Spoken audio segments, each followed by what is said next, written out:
आप जानते हैं कि सिर्फ एक दिन का व्रत साल भर की 24 एकादशियों का पुण्य दे सकता है। नमस्कार, आप देख रहे हैं तारे क्या कहते हैं। मैं प्रस्तुत कर रही हूँ सुनील दीक्षित जी का विशेष ज्योतिषीय कार्यक्रम।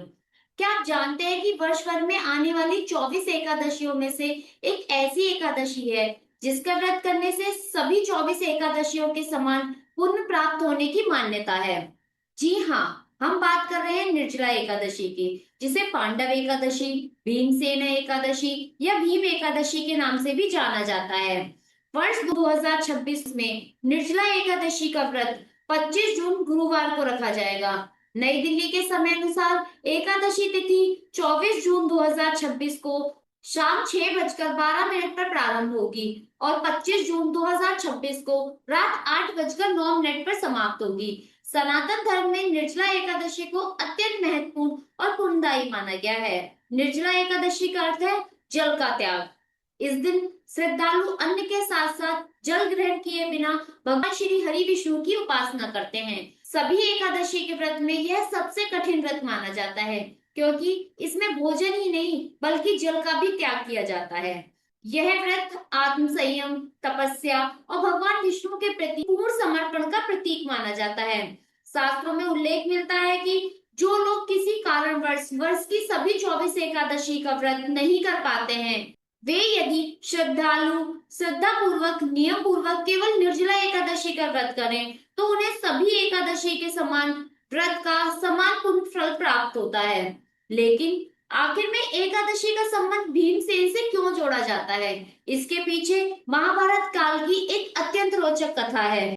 पांडवों में भीमसेन सबसे अधिक बलशाली थे, लेकिन उनकी भूख भी उतनी ही प्रबल थी। माता कुंती, युधिष्ठिर, अर्जुन, नकुल, सहदेव और द्रौपदी सभी नियमित रूप से प्रत्येक एकादशी का व्रत रखते थे, लेकिन भीमसेन के लिए उपवास रखना अत्यंत कठिन था। वे चाहते थे कि भगवान विष्णु की कृपा उनको भी प्राप्त हो, लेकिन भोजन के बिना रह पाना उनके लिए संभव नहीं था। इस समस्या का समाधान जानने के लिए भीमसेन महर्षि वेदव्यास के पास पहुंचे और उनको ऐसा उपाय बताने का अनुरोध किया जिससे उन्हें सभी एकादशियों का पुण्य फल प्राप्त हो सके। तब महर्षि वेदव्यास ने उन्हें ज्येष्ठ शुक्ल पक्ष की निर्जला एकादशी के व्रत के बारे में उपदेश दिया। उन्होंने कहा कि यदि कोई व्यक्ति पूरे वर्ष की सभी एकादशियों का पालन नहीं कर सकता, तो वो केवल निर्जला एकादशी का कठोर व्रत करके उन सभी पुण्यों को प्राप्त कर सकता है। भीमसेन ने महर्षि वेदव्यास की आज्ञा का पालन किया और निर्जल एकादशी व्रत रखा। तभी से ये एकादशी भीमसेनी एकादशी और पांडव एकादशी के नाम से जानी जाती है। मित्रों, यह एक बात समझना बहुत आवश्यक है। निर्जला एकादशी केवल भूखे प्यासे रहने का नाम नहीं है। इस दिन मन, वचन और कर्म की शुद्धता, भगवान विष्णु का स्मरण, नाम जप, दान और सेवा, आत्मचिंतन का भी विशेष महत्व माना जाता है। व्रत का वास्तविक उद्देश्य शरीर को कष्ट देना नहीं है, बल्कि इंद्रियों पर कंट्रोल, मन में शुद्धि और ईश्वर के प्रति समर्पण की भावना को जागृत करना है।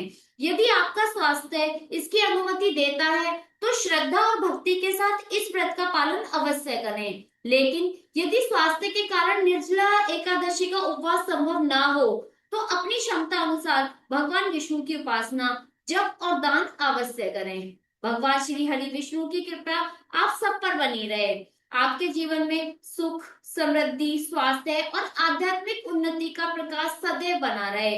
ओम नमो भगवते वासुदेवाय। यदि आपको यह जानकारी उपयोगी लगी हो तो वीडियो को लाइक करें, चैनल को सब्सक्राइब करें और बेल आइकन जरूर दबाएं। ओम नमो भगवते वासुदेवाय अवश्य लिखें।